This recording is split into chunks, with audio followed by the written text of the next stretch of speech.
পটল ভর্তা করবো। এটি 6টা পটল নিয়ে এবার গ্যাসে এইভাবে পুড়িয়ে নেবো মিডিয়াম আঁচে।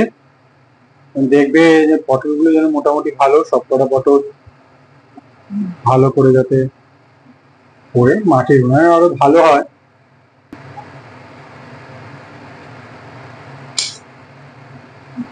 দেখো আমার মোটামুটি পটলগুলো পোড়ানো হয়ে গেছে। একটু সময় নিয়েই করতে হবে এগুলো। এবার আমি এগুলো নামিয়ে ফেলবো, কাঁচা লঙ্কা গুলোকে পুড়িয়ে নেব।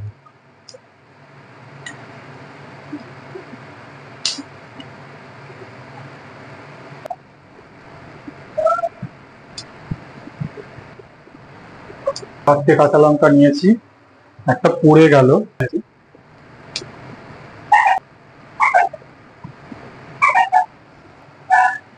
আপনারা যদি ঝাল খান আরো বেশি নিতে পারেন।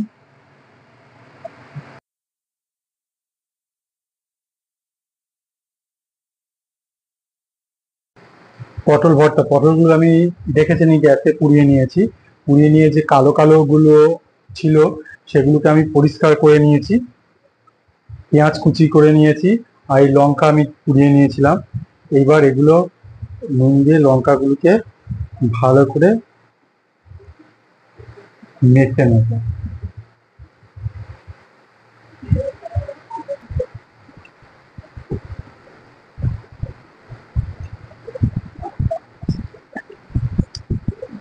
পটল দিয়ে ভালো করে মেখে নেব।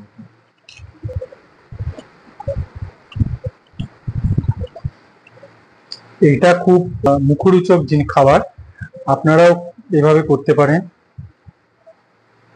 করে যদি ভালো লাগে অবশ্যই আমাকে কমেন্ট করে জানাবেন, আর পারলে এই রেসিপিটা শেয়ার করে দেবেন। এবার এর মধ্যে আমি একটু সর্ষের তেল দিয়ে নেব।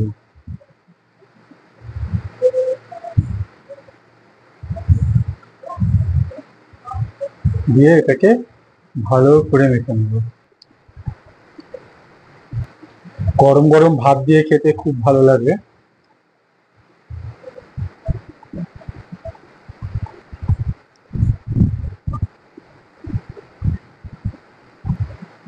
এটা হচ্ছে কমপ্লিট পটল ভর্তা। আমার রেসিপি যদি আপনাদের ভালো লাগে অবশ্যই এগুলোকে শেয়ার করে দেবেন, ভালো ভালো কমেন্ট করবেন। আরেকটা জিনিস এটাতে করতে পারেন, যদি বাড়িতে ধনেপাতা থাকে আপনি এখানে ধনেপাতাও দিতে পারেন, কারণ ধনেপাতা নেই বলে আমি দিইনি। আপনারা ধনেপাতা দেবেন, দেখবেন আরো ভালো লাগবে খেতে।